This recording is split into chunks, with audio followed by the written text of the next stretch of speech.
stats versus facts. Ayy, stats versus facts. Ayy, know where we at on the stats versus facts. Yeah, my boy, hella black. He back on the stats versus facts. And you might get smacked by the stats versus facts. Ayy.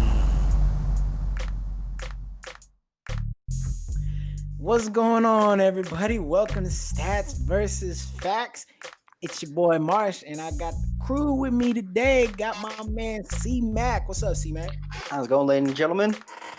Yes, sir. And also got our soccer analyst, Damo. What's going on, Damo? Damo in the building. We ready. Yes, sir. We are ready. Turn up. Yeah. Okay. So, we got a lot of cool, good stuff to talk about, man. Clippers getting bounced out by the Nuggets. Okay.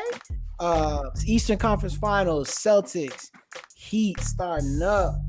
And then the Nuggets are going to face the Lakers along with some football, some soccer. Like we got Damo here. We got a lot of good stuff going on, man. So let's start up with the NBA. Nuggets, Clippers, game 6 and 7, because I don't think we've talked since then. No, we did. It was game 7. Game 7. Nuggets end up coming back from 3-1 down in the series to beat the Clippers. Quite convincingly, too, after being down 16-19 and again 16 points in those games, man. Kawhi and Paul George only combined for 24 points, 1 of 11, and I believe that was Kawhi's and Paul George's was like 0 of 10 from the field in that second half. Just horrible numbers. To whereas Jamal Murray dropped 40, Jokic dropped a triple-double.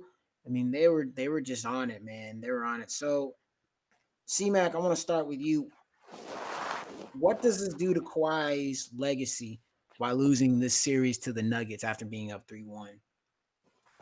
I don't think it does much because they said, I think it was Paul George said that this wasn't really a championship or bust year for them. And also, like, this would have only made him potentially a little bit better than LeBron in the eyes of the public because he won with the Raptors and then he was going to win one with the Clippers. So being able to have 2 separate teams, 2 separate coaches, 2 separate overall play styles would have made him a lot more diverse and a lot more depth, given him a lot more depth as far as winning mentality or whatever they would say, like comparing him to Michael Jordan or Kobe or whatnot. So I think it only helps him a little bit.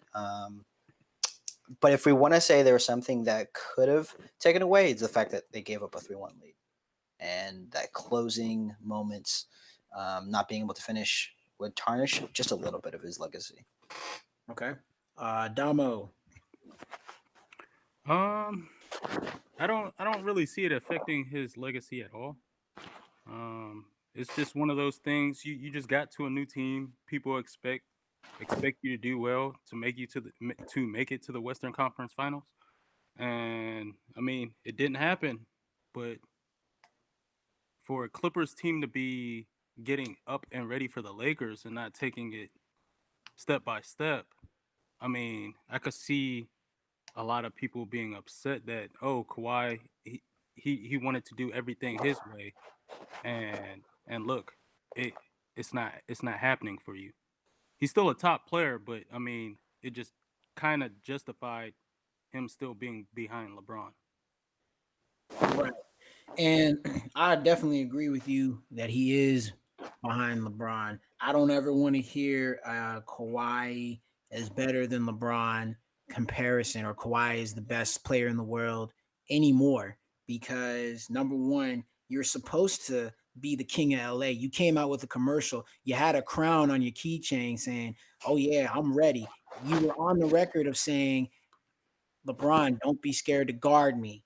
Okay, after one of the first game when they played this season, and yet y'all come up short like that. Kawhi, you came up short in the last couple games. I don't know if it was because hey, you didn't get your one game off of rest that you normally do, or you know what it was, but the pressure has never been on Kawhi like this as it was on LeBron. And there were really no expectations when he went to Toronto. Toronto wasn't expected to win the championship. The Clippers were. The Clippers were favorites to win the championship, at least to match up in the Western Conference Finals against the Lakers. Now, I didn't have them. I had the Lakers, but not even get there is that his legacy taking a hit, man.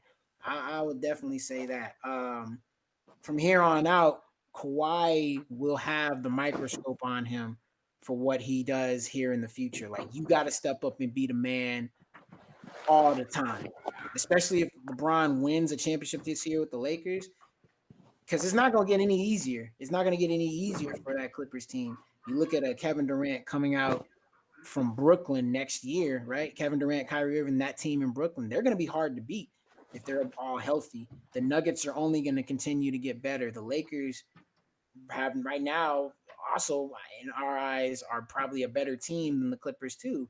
So that's not good for Kawhi, man. It's not. Do you think it would have been different if the Lakers and Clippers faced in the playoffs? Maybe let's say second round, or the Clippers won this series. Do you think it would have hurt his legacy? If the Clippers would have beaten the Nuggets? No, like if the Clippers were to face the Lakers and the Lakers would have beaten the Clippers, mm-hmm. He would have taken a little hit, because then you wouldn't be able to say, okay, well, he's, people wouldn't be able to say that he's better than LeBron, because obviously LeBron would have beaten them, right? But the fact that you didn't even get there takes a far worse effect, because it's just like, you're supposed to be this guy, this, top tier. Because don't get me wrong, he's still one of the best players in the game, but he's not the best player in the game. And I'd say a top 5 player. Huh? He's a top 5 player. Yeah, he absolutely is. And you just have that team that has that much talent. There's no reason y'all should be losing to a very talented Nuggets team. Let me not take that a wrong way, but a young, inexperienced Nuggets team, because none of those guys have been into the conference finals, except for maybe Paul Millsap when he was on the Atlanta Hawks team. But other than that, none of those guys have been in the conference finals. So it's a new territory for them. And yes, they've been in those Game 7 situations before, because their last 4 series have gone to Game 7, dating back to the playoffs of last year. So Clippers should have gotten it done. But it's not all Kawhi's fault. I got to put some of that on Paul George. He is, man, he's a great player, but I just don't understand why he's not getting it done either. Because ever since he was in the East, right? He made the conference finals 2 years in a row with the Indiana team. Playoff P. Right. He went to, had that gruesome injury, ended up going to OKC. They got bounced out in the first round twice. Then he went to the Clippers, where they're supposed to be this great team, as I stated before, and you get bounced out in the second round, and you have a horrid, very on and off, playoff performance as a whole. So, man, can I still call Paul George a superstar? I think I might have to downgrade him. Downgrade him. Downgrade him now. I don't think he's not playing like a superstar. So no, you're not playing like a superstar. You're not a superstar. Yeah. I mean, yes, you've done it in the past, but I mean, it's all about now. And playoff P ain't playoff P. Yeah, he turned into playoff PU is what he did. That was not good. But my question as well to you, Damo, would be for Doc Rivers, who now this is his, I believe this is his third or second time. I think this is his third time losing a 3-1 lead or having a 3-1 lead and losing it. The second time, because he lost one when he coached the Magic back in 2003, and he lost one with the Clippers. Do you think that he should be fired?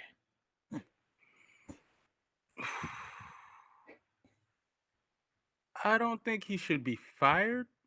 I say you could give him one more opportunity, Mm-hmm. but if that club wants to go in a different direction, they can. They have every right to do so. Right. I mean, he hasn't gotten them over the hump. So, Right. like you said, he had 3 opportunities. That's more than enough right there. Yeah. It may be time to move on, but if I was in management, I'd give him one last opportunity because it is all a new team Mm-hmm. and they still have to gel together. I would still maybe move some pieces around, but for the most part, this last series they had, I don't know what his motivation to them were, but that being being up 3-1 and not taking it, and you're your favorite to take it, Right. something's wrong. So, yeah, you can throw that all on coaching, but I mean, you do have an absolutely great coach. So, Mm-hmm. it's really up it's a toss up. Right. C-Mac, for Doc Rivers, do you think that he should be fired, or you think they should give him another chance? Because keep in mind, this is the second time. This is the second. Let me double check that he's been up 3-1 and lost the lead. The other time was the 2003 Orlando Magic, and I want to say he was actually the coach when they lost that three. Oh, it was okay. It was a 3-2 lead to the Rockets back in 2015. They should have gone to the conference finals. They had Blake Griffin, Chris Paul, and they ended up losing to the Rockets that year. So, do you think he should be fired? I'm surprised that he's still the coach for the Clippers, despite all that, because I was never really a big fan of Doc Rivers, and I know he won the championship with the Celtics, but I think there's a little of a credibility where you rely heavily on that one championship too much, and you give him too much leeway. And like we talked about earlier before, it was like, well, why not give Mark Jackson a try or all these other African American coaches? But like, he's had one stint of success compared to some of these coaches, and he still had a job. Right. And it's been a while that he still had a job. And, you know, he changed teams. Was it he was part of a trade, right? To the Clippers? Yeah, pretty much. Yeah. So I'm surprised he's still a coach. I don't think you should fire him after this. I would have fired him before. So as soon as I heard Kawhi Leonard was coming, I probably wouldn't have Doc Rivers remain the coach. Okay. It's a tough one for me because Doc Rivers, as we said, has won a championship with the Celtics. He got to the finals again with them. There's some argument that they could have possibly won back to back had KG not got hurt that year. Orlando ended up going to the finals. I think it's time to move on and get a new voice. As much as I don't like, I don't want to say that, because Doc can still coach, but I think it's time for the Clippers to go in a different direction. You can't have that type of talent to where you're literally a title favorite and lose to a team that is like a little brother. That The their Lakers are a time. little brother. Say it again. The Lakers are a little brother. The Nuggets. Oh, the Nuggets. Okay. Yeah, to lose to a team, the Nuggets, it's a little brother. I mean, the Nuggets are young. They don't have that veteran experience like the Lakers have. What, 3-4 champions on their team between Rondo, LeBron, and JaVale McGee. JaVale, and I don't think, no, Dwight Howard hasn't won, but Dwight Howard has been in the finals. He's been in the playoffs many times, so they have more experience than a Nuggets team. So that's why I classify them as a big brother. I mean, between the Clippers, you only have one champion player in Kawhi. Paul George has never won. Harold Lou Williams has never won. Morris has never won. Yeah. I don't even know if Morris has been to the playoffs before. Actually, yeah, he did. Back with Boston. Yeah, he was in the playoffs. You had Jermichael Green. you guys like that. So they had a good team. Where I think the Clippers went wrong, and I had stated this kind of throughout the years, when they traded for Marcus Morris, they should have had him come off the bench. And why I'm saying that is because Marcus Morris is a scorer. He's not really a spot up shooter like that, and he can play defense. But saying that he's a scorer, he's about 6'8", 6'9". So he's essentially the same height as Kawhi, more or less, and Paul George. If you have those two guys on the floor already taking shots, Morris isn't going to really get his shots. He's not really going to have the ball to create. If you have him come off the bench where you have a Lou Williams, who really Lou can be a spot up shooter and he can distribute the ball. If he's off, Morris is going to be the guy that's going to get those shots. Because other than that, you just have Harold coming off the bench, really giving you buckets. Because Harold played decently. He's just undersized. That's why Jokic tore him up, because he's undersized. But he can get you some buckets being the sixth man of the year. So if you have Morris coming off the bench, giving you that firepower, and instead start a JaMychal Green, now JaMychal Green is going to be a spot up shooter, and he can knock down more of those shots. I would put that over having a Morris being a spot up shooter and have him come off the bench and give me more production. Also, why was Reggie Jackson not used? You could also potentially throw a Shamet in there in the starting lineup, because I know they used him. He came off hitting shots. So Morris, to me, had he come off the bench, I think the Clippers would have won this series. Thought? I think that's more attributed to Doc Rivers' coaching style, and I don't think he fit his play style. And that's another reason why I think he should be gone, because he didn't make that adjustment. Yeah. Mm-hmm. Any thoughts, Damo? fair. So moving forward, who would you take off of that Clippers team? Because they need to get better. To me, I would trade Lou Williams, because you can still get something good for him.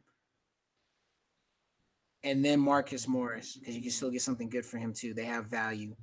Patrick Beverley will be back defending. I mean, you could possibly...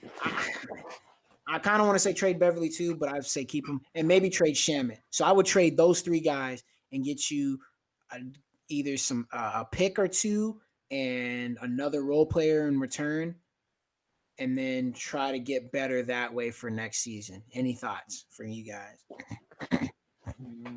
I don't necessarily. I think they have a great team already. I know you talked about the youth of the team and the inexperience, but I'm not necessarily seeing that being that big of a factor, especially during the bubble. I don't. There's no fans there really. It's just a couple of the family members that came later on. So I think I'm gonna keep saying this. I honestly think it's the coaching, not being able to utilize the tools that you have already for years and years and years, even with Blake Griffin, Chris Paul, DeAndre Jordan, JJ Redick. I just don't think that team and who the owners of the Clippers continue to provide for him. I just sometimes you gotta look at where the hole is and why the boat is sinking. Fair enough. So, moving forward now, we have the Lakers going up against the Nuggets, 1-3 matchup. They're actually they're playing this evening. Right now, as a matter of fact, I have the Nuggets winning this first game, but losing in 6. Any thoughts from you guys? What predictions? Give me some predictions. Damo, give me a prediction for this series. Game tonight. For tonight right now, I have the Lakers winning. Okay. Only due to Rondo.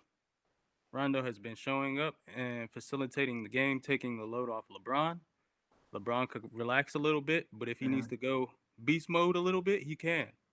He has enough room to breathe with Rondo on the court. And AD is going to be AD. Even if it's just 20 plus, it doesn't have to be 30. You got AD, Rondo. Rondo's that third man. He's the third.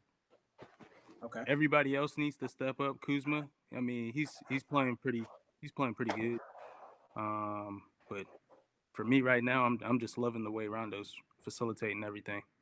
Okay. C-Mac. I definitely agree. I think Rondo will be a huge factor to their success, Lakers' success this season. I've always been a big fan of Rondo, and I think Rondo was probably the glue that held the Celtics championship team together. Playoff Rondo was real. Yeah. And I think if Kuzman can show up big one of these games, I think they will definitely put themselves in the finals. I think you take as much need for LeBron as you can with Rondo or anybody else, then it'll allow LeBron to succeed in one game that they need. Like if it's a game 7 or if it's like a knockout game, like let's say the Nuggets are up 3-1 or something, or just like it's 2-2 and it's a deciding factor game. I think if you can take the time or take the pressure off of LeBron in those first 2 games, then you'll definitely have the king there for you when you need him the most. Okay. So, the first game I've seen the Lakers will lose because they tend to come out a little lax, especially LeBron. LeBron doesn't come out as assertive and as aggressive that first game. It's almost like they're kind of scouting it out. Then the next game they'll turn it up, and then for the rest of the series. Right now, it's 38-36 into the first quarter. Nuggets are up. Murray has 9. Jokic has 11. For the Lakers, Anthony Davis has 14. Caldwell Pope has 8. LeBron only has 2 points. He's 1 of 3 from the field. Kuzma has 6. Rondo has yet to score. So very tight game. But we're going to take a quick break. So we'll be right back. And we are back. Dr. Fellas still here with me, Damo and C-Mac. Yes, sir. Yes, sir. And we're still on NBA right now. We want to discuss the Eastern Conference Finals between the Celtics and the Heat. What a series this is so far, man. The Heat are the second half heroes. I'm telling you, the Heat are the second half heroes, guys. They came back being down 14 the first game. No, it was 12 the first game. Excuse me, 12 the first game. Took it to overtime on clutch shooting by Butler and Hero, and then another clutch bucket by Butler. Bam getting that huge block, and they escaped out of the first game by 5. It's 3 or 5.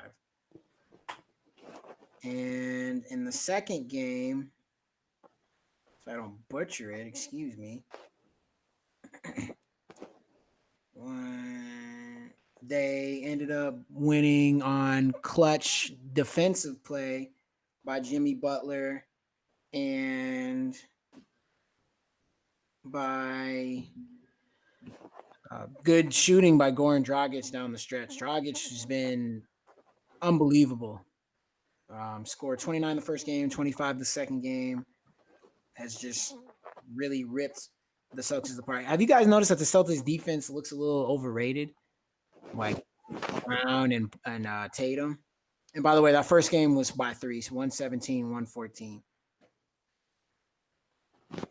I would say, yeah, a little bit. I wouldn't put it too much on the Celtics defense not looking great. I would attribute it mostly to the team that the Heat have right now. Them boys are passing the ball really well. Yeah, Really, I really think so too. I think I got to give a tip of cap off to Pat Riley, putting together a very nice team. You know, I think next to Pat Riley, and maybe a little bit above, is our San Antonio Spurs at putting together a band of misfits that nobody else would pick. I feel you. I mean, they're all relatively young. You know, Butler, we know kind of journey that he's had. Adebayo was, a draft pick. Crowder, great defensive player. That was big getting him. I don't think they're here if they don't pick him up. He's probably like the biggest name pickup that they have. I agree. Besides Jimmy Butler. Right. I mean, Iguodala gives them some decent minutes, defensively, but Crowder was definitely big. And I'm looking at the stats for their first game. So you had Dragic 29, Crowder 22, Butler 20, Adebayo 18, Hero 12 off the bench. You had 5 guys in double figures. Only starter that didn't score in double figures was Duncan Robinson, who had 6. That second game, which they won by 5, you had Adebayo with 21, Butler 14, Crowder 12, Dragic 25, Robinson 18, Hero again off the bench with 11. So you're getting 5 or 6 guys in double figures each game. And to that, you're up 2-0. I think the series is over. Damo, what are your thoughts? I think the Heat will go up 3-0. This next game. The problem with the Celtics right now is you can see they have way too many turnovers. Yes. I don't think it's too much on the defensive side. It can be a little suspect at times, but mainly offensively, they're turning the ball over when they need that possession. Yeah. I mean, for the turnovers, the Heat actually had more with a total of 9 in the second game. Celtics had 6, but in crucial moments, yes, I agree. They're missing shots and they are turning the ball over. So Is that the first game or the second game? That was the second game. The second game? Yes. In the first game, it was again the Heat with 7 turnovers and the Celtics with 6 turnovers. So they're actually doing. I might actually have that wrong. I'm sorry. Okay, I'm sorry. I had that totally wrong. Celtics had 10 turnovers to the No, Heat. they had 20 turnovers in the whole game. The Heat had 9 turnovers. So hold on. I'm looking at the wrong thing. Okay. First game, Heat had 13 turnovers. Celtics had 11 turnovers. There you go. That was the first game. I was looking at defensive rebounding, so I apologize. Second game, the Celtics had 20 turnovers, like you said, and then the Heat had 11. So, yeah, definitely in the second game, there was a lot of turnovers, especially in those crucial moments. But the Heat are a great passing team, and they have guys that are knocking down shots at the right moment. They're a bit undersized at the center position, which either if they come out and play the Nuggets or the Lakers, I think will hurt them. But they have enough to beat the Celtics, even if Gordon Hayward comes back, because Gordon Hayward will return in this series. There's no doubt. I don't think he's going to impact it that much. The guy that needs to really turn his game up is Kemba Walker. He's a liability on defense. He's a huge liability on defense. Marcus Smart is playing well. He's knocking down shots. And he was frustrated after game 2's reports were that he had a shouting match with Jaylen Brown, who was trying to calm him down. However, his thing was, and they were trying to call Smart out for taking an ill-advised three-pointer. Well, Smart's defense, where was the defense? Because Tatum's getting cooked. I can name 4 or 5 times where he just let Butler go by him. He got cooked on defense in games 1 and 2. So you got to step up. Brown, where are you on the defensive side? Okay, you guys can be all the offensive players that you want, but it's defense that wins championships. And when it comes down to it, the Heat are locking down on defense. So I think this one, I predicted this one goes 7. It may not go past 5. Predictions and closing thoughts on that. Damo, go first. I'm gonna say the Heat. Yeah, I'll say I'll go 5. I don't think the Celtics are going to win the next game, but I think the Heat will take that, and then the Celtics definitely will take the fourth. But from what I'm watching is the Heat all around effort is higher than the Celtics. I mean, Jimmy Butler is busting his ass playing ball. Absolutely. Defense, offense, everything. Mhm. Tyler Hero, oh my gosh, that man can play. I Mhm. give it to him. That man can play. And Adebayo, whew. I mean, Adebayo is the second coming of Dwight Howard. He's a young right, Dwight Howard, right. except That, he has a better offensive game. I'm not gonna say. For me, if the Celtics are really balling out, they could take the Heat. But it's the effort and the energy that the Heat are putting out. It's a they're playing as a team very collectively, and that's what's getting them by. Jimmy Butler is that edge as well, with Hero hitting those tough shots. Sure. Go ahead, T-Mac. Yeah, I really agree with those points. I think one part I would disagree with, I think it might go 6 because I think Jaylen Brown will probably put the team on his back and not Jaylen Brown, Jason Tatum will put the team on his back and snag at least 2 or Okay. no more than 2. I don't think Jimmy Butler's been very consistent as far as his offense goes, but his effort level He has clutch. been through the roofs. It's been the roofs and consistently through the roof. So, but realistically, I don't think that can win him the game every single night. So I think that level of inconsistency on his offensive game and Jason Tatum putting the team on his back will probably result in 2 wins for the Celtics. Okay. If they lose game 3, they might get swept, but I couldn't see that. I think they'll win game 3, lose game 4, maybe win game 5. But Game 4 at home, yeah. at home. So we'll leave it there. They will play tomorrow night for game 3. So we'll check that out. So getting into the real reason why we have this man Damo here. We just don't have him here for nothing. Talk about basketball. I can talk about basketball. That's not what you do, Damo. But I can't. You can. I gotta give it to you. You can. But real reason why you got you here, too, my soccer analyst, brother. Talk to us, man. What's been going on in the soccer world? Because I've seen quite a few players have changed teams, such as I know you're a big Chelsea fan. We had in the off season Kai Havertz, Timo Werner, and Hakim Ziyech joined Chelsea for a pretty good attack. Give me your breakdown on that, man. How does that help or hinder? And C-Mac, you can throw into. I think you know some soccer too.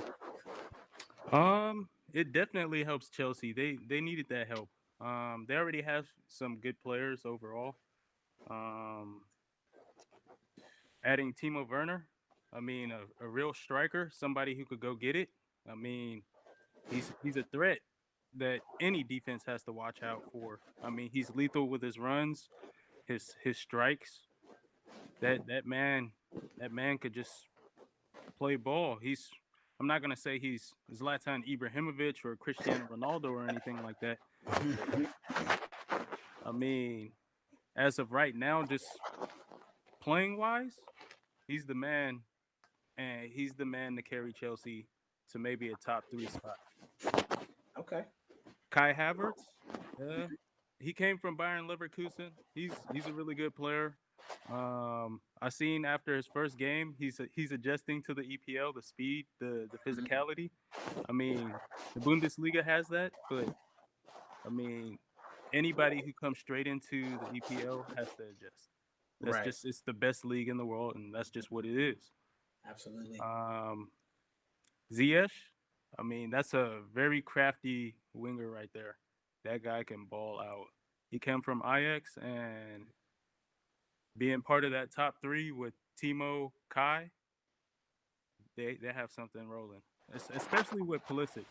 You have Pulisic with you. I mean, that's Yeah. 4 flyers right there. The downfall that Chelsea had was getting rid of Willian. You had a great winger. You did not grant that man his contract wish to have 3 years on his contract, and you only wanted to negotiate 2, and he leaves and goes to Arsenal, and he's already showing up for Arsenal, playing well. That shows it all. You really didn't want him. You should have kept that man. But for the guys coming in, I mean, it's a plus because you have 3 good players coming in. You get rid of 1, but you have 3 coming in. What formation do you think would be good for Chelsea? With because Kai Havertz and Ziyech are kind of play the central attacking mid position. So I'm curious to see what they would use, especially if they would have kept Willian. Mm-hmm. Oh, okay. Well, if I were Chelsea, I would be looking at a 4-3-3, or I would use kind of like what Bayern uses. I would use a 4-2-3-1. Yeah, the wide. Yeah. Where you could have 2 defensive mid players, where you would normally have N'Golo Kante and then you have Jorginho, and then you could have your Werner as your striker. He would be, if you put in Bayern Munich terms, he would be your Lewandowski. Yeah. Mm-hmm. But he gives you a little bit more threat with that pace. And then you could have Pulisic on the left. You could have Ziyech on the right, or actually as the attacking mid. Kai Havertz would probably have to be on the right. Yeah. Ziyech is, he, like you said earlier, he's very crafty. Mm-hmm. I absolutely agree. Excuse me. Next guy, we have Coutinho going and leaving Bayern Munich to. Actually, I'll come back to that. We have Thiago leaving Bayern Munich to go to Liverpool. So on that one. basically, what I would say about that is, to get on that Liverpool team, you have to be something special. That just lets you know. They've only signed 2 guys. Something special. Something special. Exactly. And for him to come there, he adds more squad depth. Yeah. But for him to come there, he will be a starter. Mm-hmm. Anybody who goes to Liverpool right now probably would not be a starter. That team is so solid right now. Yeah. I mean, really, if you go to Liverpool, if they were to sign any more players besides maybe replacing Firmino, mm-hmm. you're probably going to be a squad player. Mm-hmm. You'll be on the bench. Right. The difference that Thiago makes is he's a passer. He could play a long ball. He could give you 20-yard passes, 30-yard passes. I mean, they have three players. You got Wijnaldum, Henderson. Who else is in the middle? Fabinho. Yeah. Fabinho. Yes, he could play those passes, but he's more defensive minded. Yeah. Thiago, he could do it all. That's what you call a center mid right there. He could actually do it all. Yeah, he's kind of like if I would think of icon, I would say he's a little bit like Ballack, in terms of he's just been like general overall, just a complete unit of a player where he can play a little defensive mind. He gets back, he can make those long passes. And for Liverpool, I think they'll probably move him up a little bit. And like you said earlier, as an actual central mid, not attacking or not defensive, just like he's playing both thirds. I would say he would play great next to Wijnaldum. A lot of people, I think Wijnaldum was kind of downplayed all last season for his work effort and everything that he does. I mean, he was playing balls into the top 3, Mane, Firmino, and Salah, really well, and he would join the attack and get back. Join the attack, get back. That guy was a workhorse. I mean, you have Henderson. Bars. Join the attack, get back. Join the attack, get back. Right. Join the attack, get back. Okay, go ahead. I'm sorry. Next to Kevin De Bruyne, he would be the number 2 midfielder for me. That guy put in so much work, and he's so underrated. People were It's just slipping through people's minds right now. It doesn't make any sense. Yeah. Underrated player. Absolutely. Lastly, C-Mac, excuse me. I'm a Man U fan, and we are not where we once were at the top of the league. Very lucky to get in last season in the top four. Adding Donnie Van de Beek. Van de Beek. Give me your thoughts on him, on his addition to Man U. It's an interesting addition to the team because if I'm thinking about Midfielder. his Right. positioning and what he would add to the team, I think it would relieve some midfield pressure for Paul Pogba, but he doesn't really start. I think if he starts more this next season, he will definitely relieve pressure and allow Pogba to play up more. But yeah, I think that's something that Man U's missing right now is the midfield, and that's why they got Van de Beek. But yeah, they have really good potential. One of my favorite players to watch, Rashford, Greenwood. Those two players are going to excel this year. Van de Beek was part of the great Ajax team these past year, so we'll see why they were so successful. Right. You know, Damo.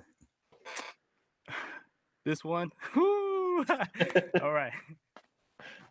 He's a good addition to any team, but what Man U needs is someone bigger than that. They need a bigger player than that. And also, I would say they need to focus on that defense. Shit. Strictly focus on the defense. You have the midfield. I mean, you have Fernandez and Pogba.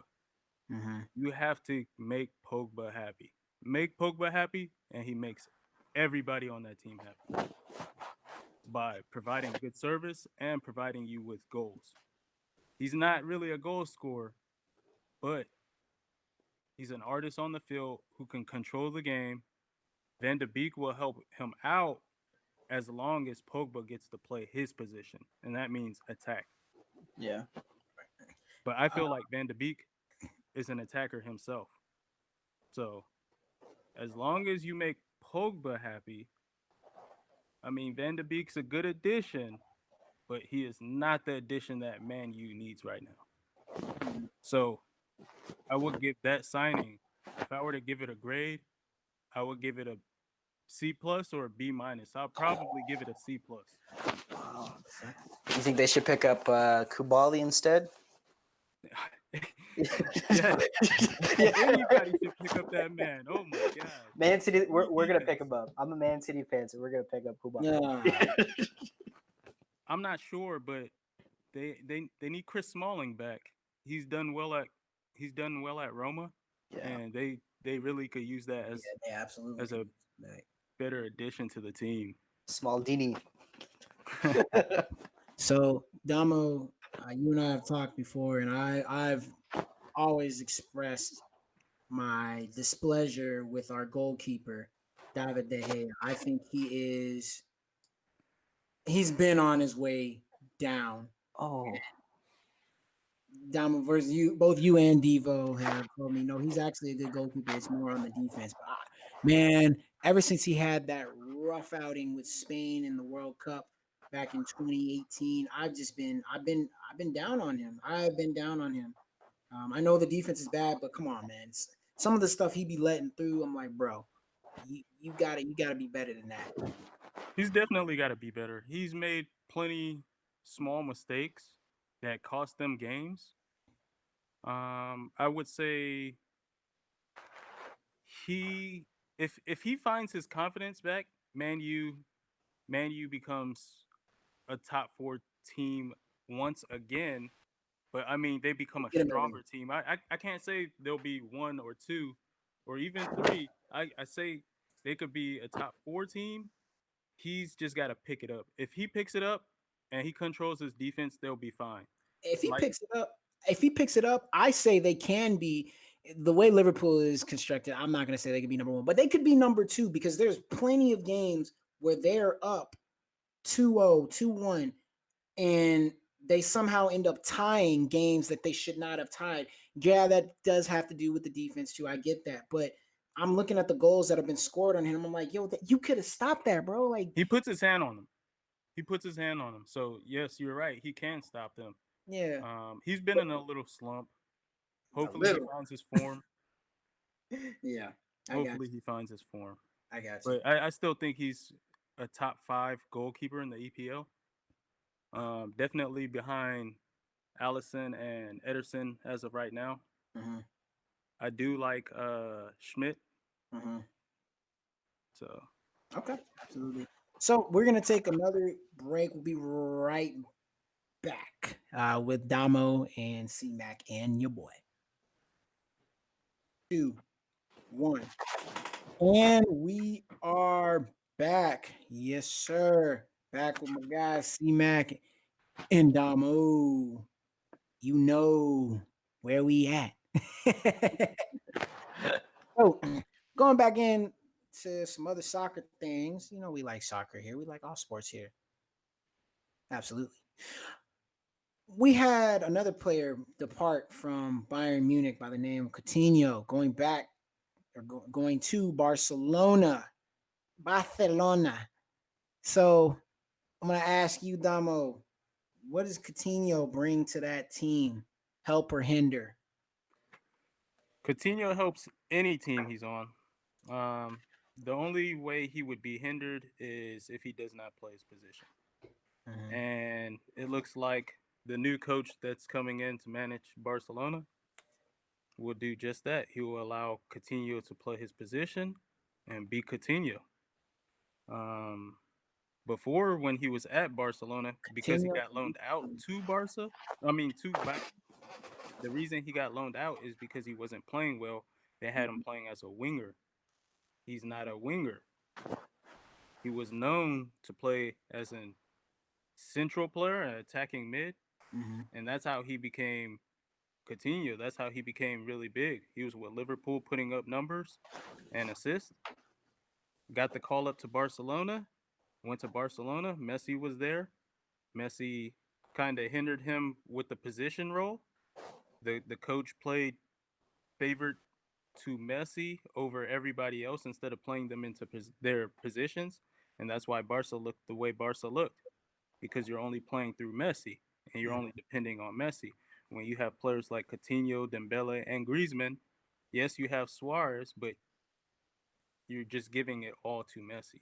You let Coutinho play his role, and he will give you goals, he will give you assists, and he will play beautifully. So, really, it comes down to things may get messy, but let Coutinho being Coutinho. Let Coutinho be Coutinho. There you Yep. go. Let Coutinho He be will Coutinho. flourish. They Yeah, call him the magician for a reason. absolutely. C-Mac, anything to add? I mean, I just said my 2 cents. They call him the magician for a reason. But Yeah. they got a bad taste in their mouth because Coutinho was part of that shellacking that Bayern gave to them in the Champions League. They want their player back. Right. So The coach is smart. The coach is yeah. smart. Yeah. Yeah. No, I agree. Speaking of Suarez, Suarez may be on his way out of Barcelona to Juventus or to Juve, as people shorten it. Do you think he'll end up leaving? I mean, they said he passed his exams, so it's looking like he's going to leave. Great, does he match up better playing with Ronaldo or was he better with Messi? He'll match up playing better with Messi. He stayed with Barcelona. That's the best thing for his career. Him going to play with Ronaldo, eh, it doesn't really make any sense. I see Juventus already having forwards. Yes, Suarez is a top striker, Mm-hmm. but he's getting older. Can Mm-hmm. he keep up with Ronaldo? No. Can he keep up with Messi? He could help Messi. Can he keep up with Messi? No. It's time for the young guns. You got Antoine Griezmann. You got to sit the bench. You allow Griezmann to play his position. See, that's the whole thing with Barcelona. They weren't playing their positions, and they're playing favorites to certain players, which I understand. Mm-hmm. But at the same time, if you're trying to win, like, do the right thing. Fair. See, But man. Oh, my bad. Go oh, ahead. I'm sorry. But Suarez going to Juventus, I don't see it happening. Mhm. I don't see Suarez signing an agreement to go to Juventus to switch from playing with Messi to going to play with Ronaldo. It doesn't make any sense. Yes, they may want to send him somewhere, but it doesn't mean it will happen. Gotcha. C-Mac. Yeah, it's a tough one because Suarez is getting older. 33. His usefulness on the pitch is probably going down. They would have to find a use for him somehow. I don't know what formation they have. Ronaldo is going to be the striker. Sometimes they can play him at left wing, but that's not a common thing that we'll do. I don't think. But yeah, I don't. If he stays in Barcelona, he's going to get left on the bench a lot more. It's going to be very often because their bench is very talented. And like Dom said, they're going to need to play their bench in this coming year to succeed. And if they even want to keep Messi, because they have a chance of keeping Messi because Man City was his number one destination, and Pep told him no. Like, you're going to hurt our team if you come on our team. So I think Barcelona has a chance of keeping their legend there until he retires. So I think if they can find a way to bring out their bench, Suarez does still have a place for Barcelona. Oh yeah, I would like to add. Yes. I'm not sure if it happened yet or if he signed, but Mhm. Memphis Depay, he's going to Barca. If he had not go to Barca, if he hadn't gone already. Ooh. Mhm. So I mean, That's big. you're giving a runner on the field Yeah. somebody who could play up top. I mean, Suarez is going to be put behind him as well. Yeah. Yes, Suarez could come off the bench and do you good, but I mean, you're gonna want to the youngsters to jet and go score more goals. Yeah. No, Whew, that's big. Um, so it looks like the pie is more than likely gonna stay in Leon. He's staying. Yeah, it says Barca can't afford him. Ooh, I understand. I understand. That guy Man, got to go. they don't need him. They They do really not. don't. They No. don't need him, but he would be a great addition to the team. Yeah. Yeah, without a doubt. Someone who could play on the left side, on the Without a side of doubt. Griezmann. That would that would be a lot more dynamic for Barcelona. Yeah. Without a doubt. And Damo, you said you wanted to make a correction on your goalkeeper. Oh, I said I think I like Schmidt. I meant Schmeichel, Casper Schmeichel, Yeah, that's right. that man for Leicester City. That's Mike. my goalkeeper right there. If his dad, Peter, is Peter, right? Peter Schmeichel. Ever heard Yeah, that? Absolutely. legend. Well, quick score update right now. Lakers 70, Nuggets 59 at the half. We have LeBron James bouncing back, got 15 points right now, 5 assists, 4 rebounds. Anthony Davis, 17 points, 5 rebounds. With Kuzma having 8 off the bench, 9 for Caldwell Pope in the starting lineup. For the Nuggets, Jokic with 11 and 5 rebounds, Murray with 15 points, 4 assists, Morris 8 points off the bench. So Lakers are, displaying their dominance early on. Um, looking pretty good. Looking pretty good. What? Now it's time for that great old segment we like to call quick facts or quick takes or quick stats versus facts takes. We'll work on the name. But we're going to start with this question that is going to go to, well, Chris, C-Mac. Go ahead and you can read them off. Okay, yeah, let's go. So the first one is: could Will Barton be a serious changer if he returns for the Nuggets?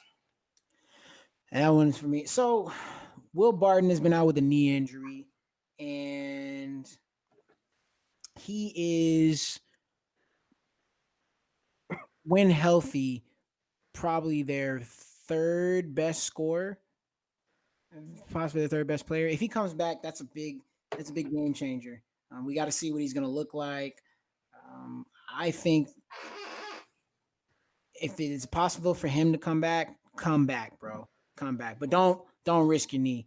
I think that changes up the series for sure, because Craig certain times can't hit shots, even though he's a better defender. He's better coming off the bench. You put Will Barton back in your starting lineup and give you some more firepower. Any rebuttals? No, but your 2 cents makes the dollar. Very true. Very true. All right. Going to the second question. This one, C-Mac, will be for you. Will John Wall ever return to being a star? And for those of you who didn't hear about the story, John Wall was seen partying in New York with a video released. And he's been out, has not played in the last 2 seasons. So, C-Mac, will he ever return to being a star? He is a star, regardless if he returns or doesn't return to back to the way he was playing. I think he got outshined by a lot of other people like Kawhi Leonard, LeBron James, Steph Curry. But him out in the West in Washington, he was an absolute madman on the court. He was a beast, like you said. Like, he would play out of his mind sometimes, but out there in the East, nobody really pays attention too much. When LeBron was out in the East, and Cleveland and Miami kind of overshowed or outshined him. Mm-hmm. So I'm gonna take a page from John Wall's playbook, but you gotta let John Wall be John Wall. When you try to constrain some people like John Wall, whatever he's doing right now, he was hurt and he's trying to recuperate. You gotta allow them to grow and understand what's happening to them right now. Just let them be themselves, and then they will turn back to stardom, whatever it's called. Right. Yeah. I was going to put in my last quick 2 cents. He pretty much turned out to be like the commercial that he made back in 2014, where he would rise to all this fame, end up getting hurt, working at the car salesman. Oh. Gaining all that weight. Yeah. Although that hasn't happened to him yet, but it's just like, dang, bro. Yeah. Dang. All right. Next question. Okay. With the Big Ten coming back, is the college football season legitimate? Your thoughts? So, Big Ten is thinking about, or they are going to resume play next weekend on the 27th.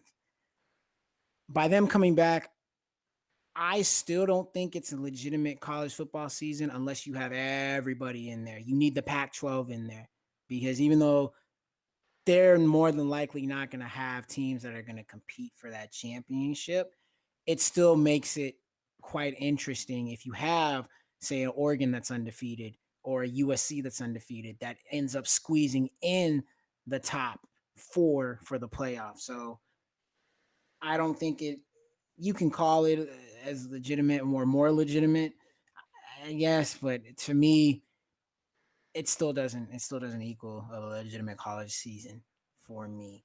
But good to see the Big Ten out there playing. I still don't think they should be playing at all. But if they found a way that's safe, go at it. Everybody else is playing NBA, hockey, tennis, NFL, Right. soccer. Soccer was the first sport to start. Right. Granted, soccer was overseas, and they have a little bit better health stuff over there. Over here, you had cases spiking for baseball left and right, but they've kind of been able to contain it a little bit better. Maybe, so. All right. Last question for Damo. I know he's going to like this one. Should Russell Wilson be an early favorite for MVP? Yes, sir. Seahawks fan through and through. I'm calling MVP this year. If he could if he could get them over the hump and get them to the conference finals, he'll be MVP.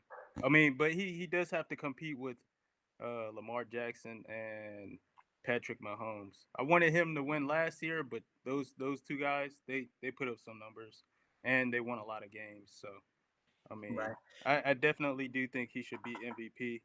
And week 1 against Atlanta, they won 38-25. Mm-hmm. He had 31 completions with 35 attempts, Mm-hmm. and that's a completion ratio of 88%. He had 4 touchdowns and 322 yards, He had himself. beating a lot of quarterbacks out there. So early Yeah. MVP run. Let's He go. had himself a game. Just to add to that, and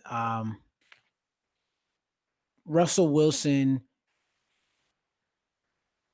If Russell Wilson takes the Seahawks to being the number 1 seed and they go to the conference finals, like you said, just straight dominating, yes, I would agree that he could be MVP. He's competing against about 4 different guys this season for that MVP, which is the likes of Lamar Jackson, Patrick Mahomes, Aaron Rodgers, and Drew Brees. He's going to be competing against those 4 guys.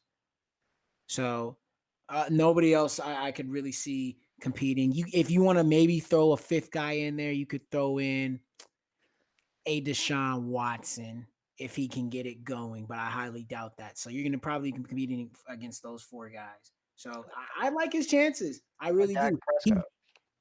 Stop. What about Cam Newton?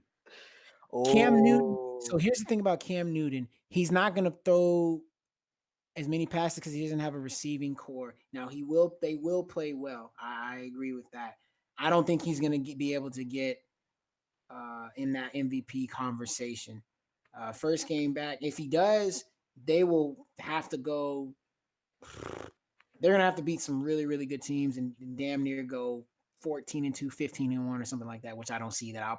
I see them going 11-5. I don't see it happening. So that was quick takes, y'all. Some good quick takes. Shake and bake a cake. Okay.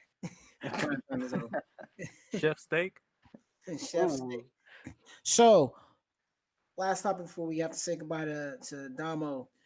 Giannis Antetokounmpo was named the 2019-2020 MVP. I'm going to ask you two, starting with Damo, did he deserve it? Stat says he does. You cannot say. I mean, it just depends. If you're going by stats, definitely, he won MVP. If you're going by just being a leader on the team and being the general, I would definitely give it to LeBron. He's more important than Giannis, squad wise. But yeah, definitely due to the stats that the numbers he's putting up, the points, his averages, everything. It's Giannis. I mean, they did it for LeBron when he was on the East. So okay, C-Mac. I don't think he deserves it, but clearly in the playoffs, well, I mean, they did win the game where he went down and wasn't unable to play after he injured it the previous game. But it's a regular season award, so playoffs don't matter. It's a regular season award, yeah, exactly. So here's my issue with it. Mm-hmm. If it's really a regular season award, why hasn't Russell Westbrook won it more times with his averaging triple doubles? You know, like I do think it's a regular season award, but the result of leading up to like the first week of the playoffs are just being able to make the playoffs has significant say in the award. And then for a Milwaukee Bucks team that normally doesn't make it until Giannis has arrived within the past 3 years, officially arrived as like a threat in the Eastern Conference, I think that's solidified himself as the most valuable player this year. So, but I would say LeBron deserves it more, just my opinion. Right. Also, can I add to that? Yeah, absolutely. Go ahead. Honestly, I don't even like that award. Like, who says just for the season? It should be for the whole thing. There shouldn't be a whole season and year. playoff MVP. That doesn't even make sense to me. It should be for the whole thing. Whoever gets there and is the most valuable for bringing their team there deserves the award. Yeah. You could Yeah. I Go ahead. mean, you want to give it to the guy even if they lose or possibly win, Mhm. but getting to that final definitely shows you're the real MVP. You're the real trooper. Yeah. You withstand everything. So I don't understand the MVP for regular season. It's pointless. Yeah. Regular season it shouldn't matter. Exactly. Yeah. So I do agree with you in that regard. You're right that it shouldn't be a regular season award. However, it is. I mean, if they were going to do that, they should have one for the regular season and one for the whole playoffs. For that, but here's my thing with your take on Russell Westbrook. The reason why he hasn't won it is because where have the Thunder been in the playoff ranking when he won his MVP and when he put up those type of numbers? They were kind of towards the bottom of the Western Conference. So even though he was putting up those great numbers, they weren't winning as many games. Giannis, however, had the Bucks with the best record for the past 2 seasons, and he put up great numbers too. You take him off that team, they're going to be bad. I mean, you take Westbrook off that team too for the Thunder, they're going to be bad too. But Giannis was just better. Now, Numbers don't say that though. That's the problem. well, His numbers, Westbrook's numbers say that he is more valuable to the team than Giannis would be. Are you talking about for that season or the back-to-back seasons where he averaged a triple-double? Okay, so offensively, yes. Defensively, no. Because remember, Giannis was also the defensive player of the year. So I have to think about that when I'm comparing that between him and Westbrook. Because Westbrook was never a defensive player of the year. I don't know if he made all defense that year. He might have been second or third team all defense, but he wasn't a first team all defense. So that's my discrepancy for that. When it comes to Giannis versus LeBron, LeBron should have won MVP this year. Here's why. Giannis averaged 29.5 points to LeBron James 25.3. I get you there. Giannis had the superior rebounding 13.6. LeBron had 7.8. Assist wise, LeBron did 10.2 to Giannis's 5.6. And assists really don't get counted for enough, in my opinion, because assists are unless you are just that's what you do, such as Jason Kidd, Steve Nash, as you dish out assists. It's easier to get a rebound, especially if you're 7 feet like Giannis is. LeBron James is in his 15th career. He's 35 years old. Should have won the MVP. He's led the league in assists. He's never done that before. And he damn near averaged a triple double, where Giannis, granted, he almost averaged 30 points and his rebounds were up, but his assists weren't on that level. So that, therefore, and LeBron led the Lakers to the best record in the West, which the Western Conference is a much harder conference than the East, and they even beat the Bucks this season. So me taking that into account, Bron should have won MVP, man. Straight up. It's not the first time he got snubbed. Yeah, not the first time that he got snubbed. Absolutely. But congrats to Giannis. I mean, he did win, Defensive Player of the Year. I can't ignore that. He was on the first team all defense, but so was LeBron. So I'm just like, Giannis is, built more for that defensive thing. But if LeBron's still on the first team all defense just because he didn't win the award and he has more assists, and they're so close, man, it's tough. And you can say, yeah, LeBron has AD. If he didn't have AD, they might not be as good. Okay, fine. That can be the excuse that you give Giannis the MVP award, because as we saw in the playoffs, guys didn't show up. Middleton faded, but so we don't know what the heck happened to him. So, but anyway, we're gonna leave it there. We're gonna say goodbye to Damo. Damo, we appreciate you being on the show, man. Appreciate y'all. Absolutely, absolutely. And we will be right back. And we are back. Again, thanks to Damo for joining us today on the show. It's my boy, my brother. Appreciate you. Soccer warrior.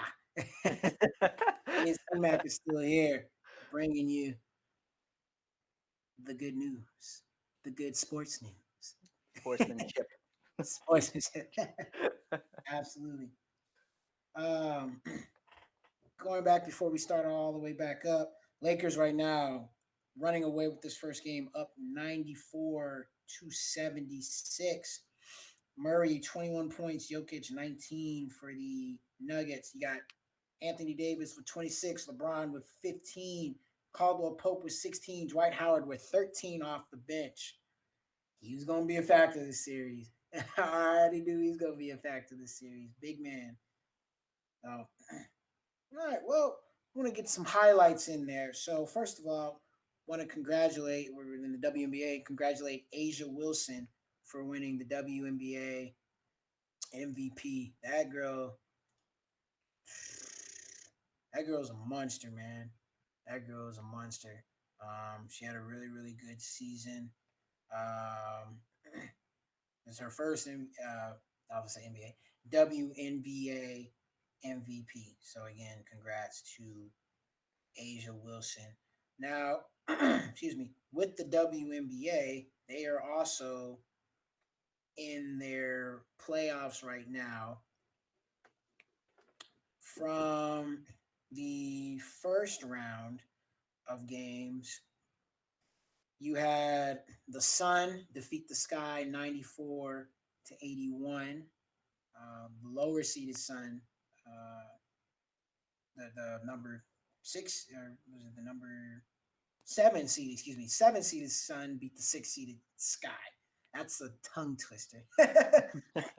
Alyssa Thomas led the Sun with 28, Quigley with 19 for the Sky. So they had their season ended.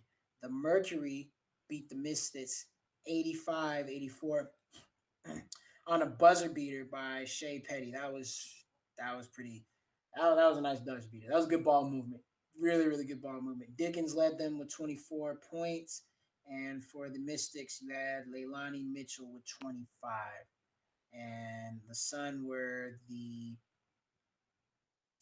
5th seed. So, moving forward into the second round, that put the Mercury in a matchup with the Lynx, which the Lynx ended up winning that one 80-79, behind Big Day by Damaris. Dantes led him with 22. Tarazi with 28. Tarazi, before I go forward, Diana Taurasi has been one of my favorite WNBA players for a long, long time, man.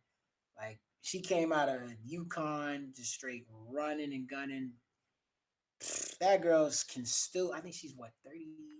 Oh, you can't say her age. You're not allowed to say her age. Remember that, sir. Gentlemen out here. We're gentlemen. That's fair. 20. Yeah. She's 25. 29. You're right. So Lynx moving on.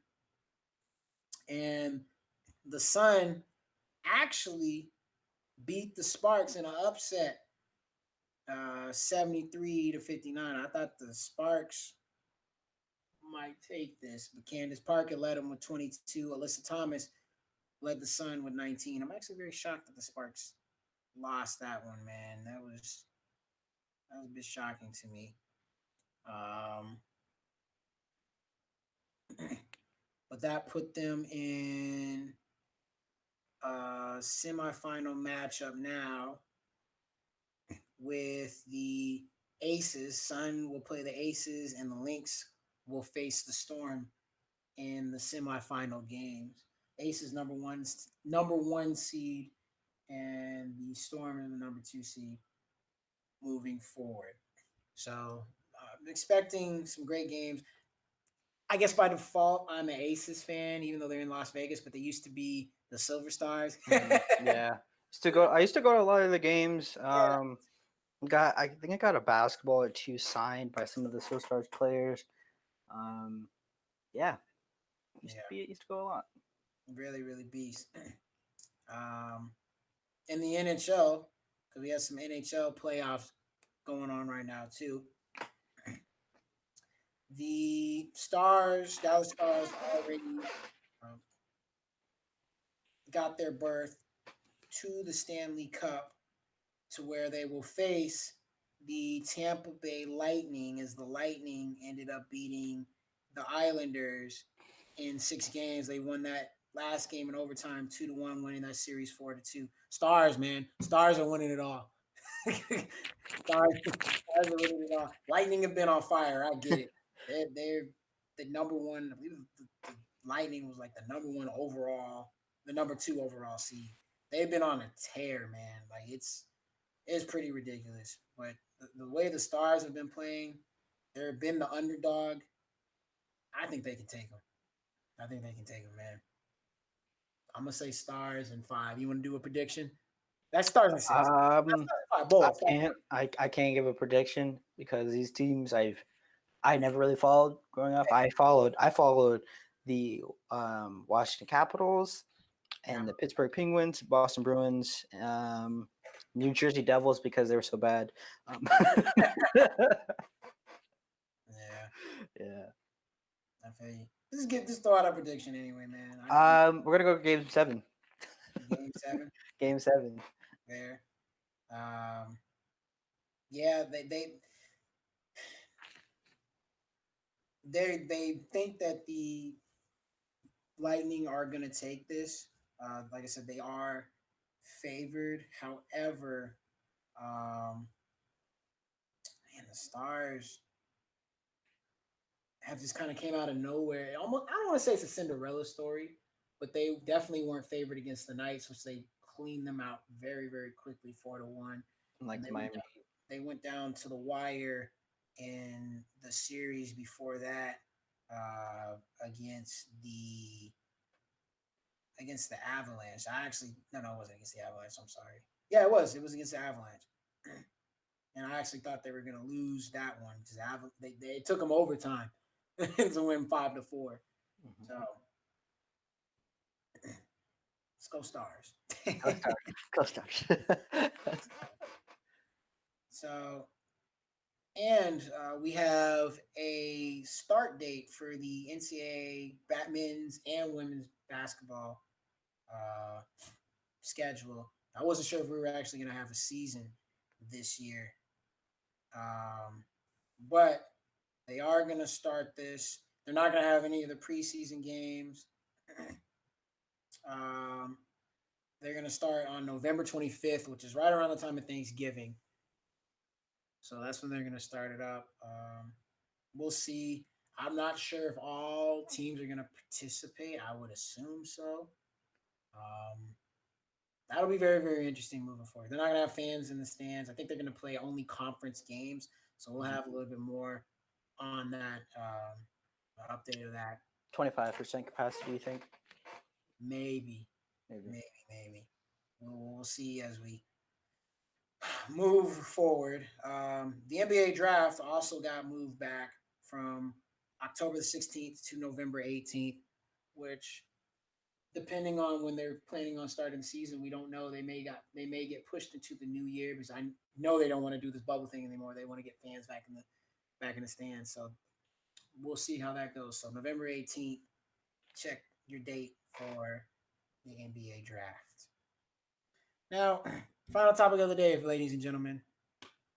NBA, or all NBA team came out, and there were some, dare I say, questionable uh, people left out. But C-Mac, I'm gonna read them off to you. Mhm. You tell me if you think this list for the first team is correct. Giannis Antetokounmpo, LeBron James, James Harden, Anthony Davis, Luka Doncic. Safe. Okay. Second team, Kawhi Leonard, Nikola Jokic, Damian Lillard, Chris Paul, Pascal Siakam. Keep in mind, this is regular season. This is not Controversial. Controversial. Very Okay. controversial.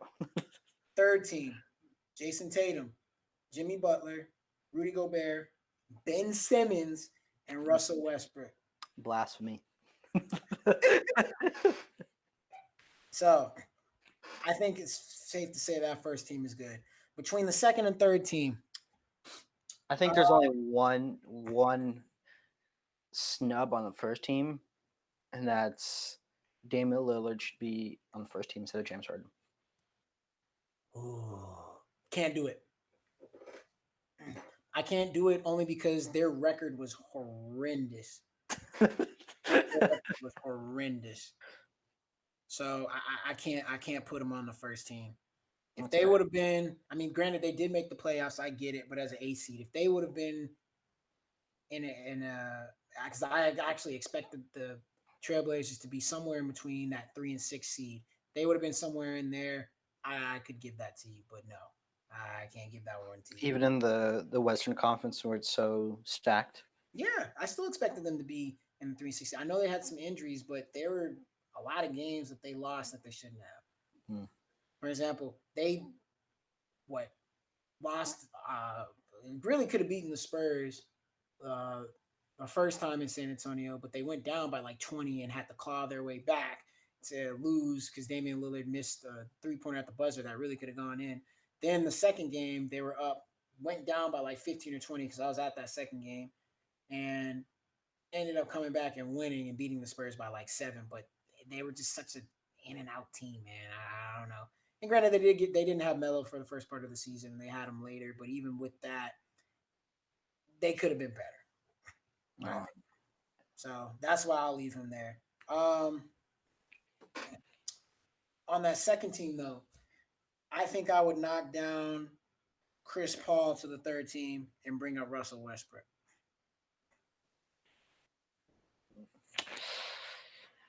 That's a tough one. Because Westbrook had the numbers and they were rolling. I mean, Chris Paul was rolling too. He didn't have as high numbers as Westbrook did, and he did lead a team in the Thunder that nobody, except for me, because I kept saying it, was going to make the playoffs. But that's not. It's not a regular season thing. This is like how we were saying MVP is not a regular season. This is not a really regular season. This one is a regular season award. These are all regular season awards. What we see in the playoffs doesn't have anything. But it does. Like that, their position of the playoffs has a big factor. But on these, they are the coaches, the media, they already cast their votes before the playoffs start. So whatever a player has done is how they're positioned on these all NBA teams. However, we see them in the playoffs. No, I get that, but I'm saying the position of where they end up in the season, like 1 through 8, that has a big play in it. Like that's what I meant by playoff. It's not fully regular season. It's like playoff for 2. But I get you, but just how they vote, this is how they saw it. And for me, Chris Paul doesn't belong in the second team. I would put him as a third team guy. I'll put him as a 13 guy. Siakam did put up numbers during the season. He may be the other person that you may knock off of that list, if not Chris Paul. But Russell Westbrook, to me, deserves to be in that second team. He was struggling a little bit early on, but I mean, he averaged like 25 points during the season. So yeah, he wasn't struggling that bad. and they ended up with pretty much the same record as the Thunder. So, I mean, if you want to say they underachieved, fine, but I don't know. Third team wise, here's where the snubs happen. Because there's some guys that were left off of this list. Bradley Beal, 30 points, six rebounds, 5 assists. He's not even on this list. But the Wizards stink. Yeah. And the only reason why I could say that he probably might not be on this list is because of defense. I really think it's the playoff positioning. That's a big determination of like success factor as their role on the team. But yeah, Like, that's what I'm saying. Because they flat out stunk. Yeah. Because another guy that you could possibly put in here is a Trae Young, but they flat out stunk. Yeah. That I was surprised that wasn't on here. Joel Embiid. I'm not surprised. I was, because you got Ben. I mean, don't get me wrong. I think Ben Simmons deserves to be on the All NBA team because he was on the All NBA first defensive team. Was Ben Simmons. Mm-hmm. So having that, and he still averaged 17 and 12, which is still solid, even though he doesn't jump shot. If he gets a jump shot, he'll be in the All NBA first team more than likely. I don't know. Embiid played really well. I think he played better than the Gobert did, personally. You could replace him. I just don't think he fits in the league that is what is today's league.